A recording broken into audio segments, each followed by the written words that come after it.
So, you want to make your avoidant obsessed with you.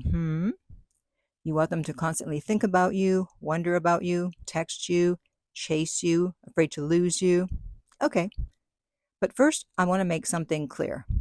There's no magic formula that guarantees an avoidant will become obsessed with you. Some avoidants are deeply emotionally unavailable and unwilling to change.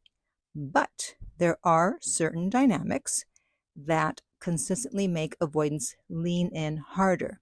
And most people accidentally do the opposite. And the biggest mistake that people make with avoidance is thinking that loving them harder will make them feel safer and closer to you. No, usually it does the opposite. The more pressure they feel, the more they pull away. And I know that's frustrating because when someone pulls away emotionally, your instinct is usually to do more, especially if you have an anxious attachment style. That would be more texting, explaining, emotional conversations, reassurance, trying to fix the relationship. Nope. With avoidance, that creates the exact dynamic that kills attraction because avoidants are very sensitive to feeling emotionally pressured or controlled or engulfed or responsible for someone else's emotional stability. The more pressure they feel, the more distance they crave. So let's talk about what actually creates obsession in an avoidant. But first, if you're new here, hi, my name is Lucia. I'm a dating and relationship expert specializing in helping you get your ex back, avoidant or not, or to get over your ex. And if you're not new, you're part of my no contact army, and welcome back. It's good to have you. Okay, let's get right into it. So the first thing would be to stop over pursuing. You stop being the one always initiating, always fixing, always checking in, always carrying the emotional weight of the relationship. Because when someone never has to wonder about losing you, they stop valuing access to you. And a lot of the people make the mistake of becoming emotionally over available to avoidance. They answer instantly, they over explain, they constantly reassure, they tolerate inconsistency because they're afraid of losing the person. But ironically, that's what makes the avoidant feel even less urgency. So stop doing that. Second, you stop rewarding breadcrumbs. Now, this is huge with avoidance. A lot of avoidants want emotional access to you without showing up consistently, as I'm sure you know that. So they'll send little texts, watch your stories, like your photos, send vague messages, reach out usually late at night, say they miss you without actually changing anything. And people respond immediately by giving the avoidant full emotional access right away.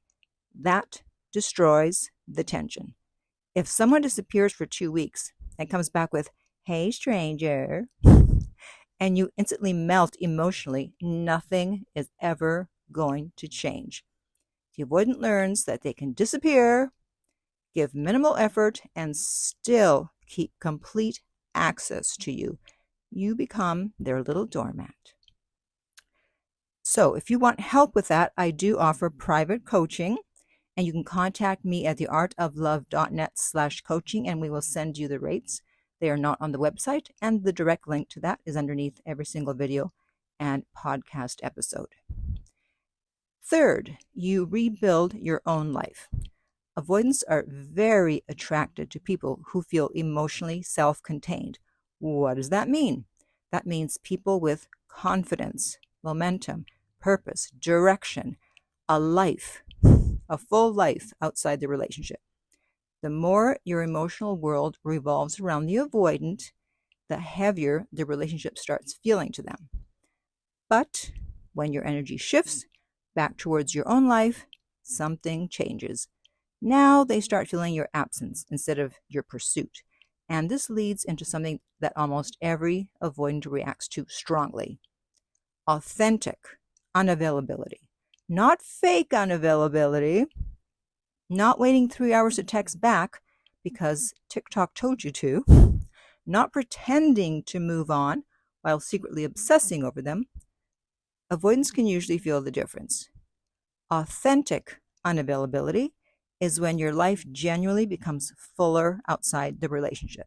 So you're busy, emotionally grounded, you're focused on yourself again. Your attention is no longer constantly locked onto the avoidant, and they will feel the shift. Now, they're not automatically getting instant access to your energy anymore. You're not sitting around waiting for texts. You're not emotionally frozen. You're not over monitoring every interaction. And this is when avoidance starts leaning in harder, because many avoidants become most activated when they feel your attention is no longer guaranteed.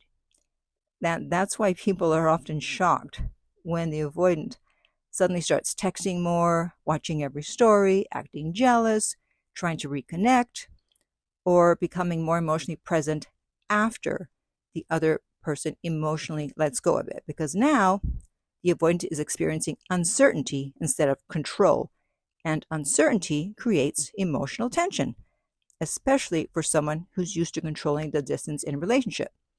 And underneath all of this is something even deeper: emotional independence. And this is probably one of the most attractive things to an avoidant. And emotional independence means that your mood, identity, confidence, and sense of worth are no longer completely controlled by the relationship. You can love someone deeply without emotionally freaking out every time they pull away. You can miss them without behaving in ways that cause you to abandon yourself. You can want the relationship without making them responsible for your emotional stability. And that energy feels completely different to an avoidant, because they get overwhelmed by people who emotionally attach to them too intensely, too quickly, or too dependently. When someone's entire emotional world starts revolving around them, they feel pressure, not attraction. However, with emotional independence, you create space, and that creates calm, confidence, safety, and freedom. And that's when avoidants start attaching more, because now the relationship doesn't feel like an emotional obligation they have to escape from. It actually feels like a choice. And people with emotional dependence naturally become harder to take for granted. They're not constantly chasing validation. They're not panicking over every delay. They're not abandoning their self-respect to hold on to the connection. That's why emotional independence is so powerful. Not because it manipulates the avoidant, but because it completely changes the emotional dynamic between you. And to help do that, you can check out my app Silencio, and the link to that is underneath every single video and podcast. It will help you to stay away, pull away, and stay away.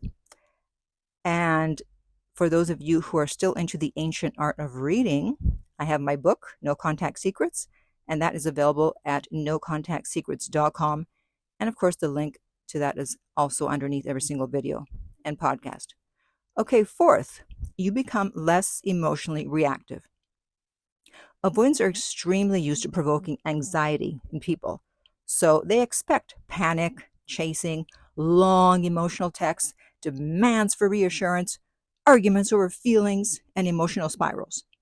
But when your energy becomes calmer, more grounded, less reactive, the emotional atmosphere completely changes.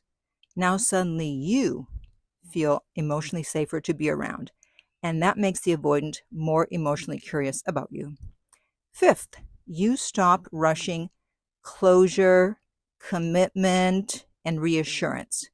And this is something people really struggle with. A lot of avoidants lose attraction when they feel emotionally cornered. So the more someone pressures them for the labels, the certainty, the reassurance, or immediate emotional resolution, which people with an anxious attachment style usually do, then the more trapped they feel. Now, that doesn't mean that you tolerate nonsense forever, of course. It means that you stop trying to force emotional security out of someone who's actively resisting it. What creates obsession is emotional tension. That means space, curiosity, wondering, mystery, missing you, feeling your absence, and finally, you become okay with losing them. And no, I don't mean pretending. I mean genuinely reconnecting with yourself so deeply that your emotional survival no longer depends on the relationship working out. Because the people who affect avoidance the most are usually the people who do not abandon themselves trying to keep the relationship. So the less desperately attached you become, the more emotionally magnetic you become to an avoidant. Now, I also want to say something important, because a lot of people hear this advice and think, oh, so basically I have to become avoidant too? No, that's not what I'm saying. Secure people aren't cold. They're not manipulative. They're not emotionally unavailable. Secure people simply do not chase people who are giving them crumbs. They don't abandon themselves trying to earn love. They don't make another person the center of their emotional universe. And they're willing to walk away from dynamics that are hurting them. And that energy changes everything with avoidance, because avoidants are comfortable when they feel you'll always be there, no matter how inconsistently, how badly they behave. But when they feel your energy truly shifting, when they feel that you're becoming emotionally stronger, more grounded, less dependent on their validation, that's when they finally begin to see your value. Not because you manipulated them, but because for the first time, they can actually feel what life feels like without you. Okay, so now I want to hear from you. Do you have any questions or comments about what I said? Please comment below. And also be sure to subscribe so you don't miss out on any future videos or episodes. And in the meantime, remember, love inspires, empowers, uplifts, and enlightens.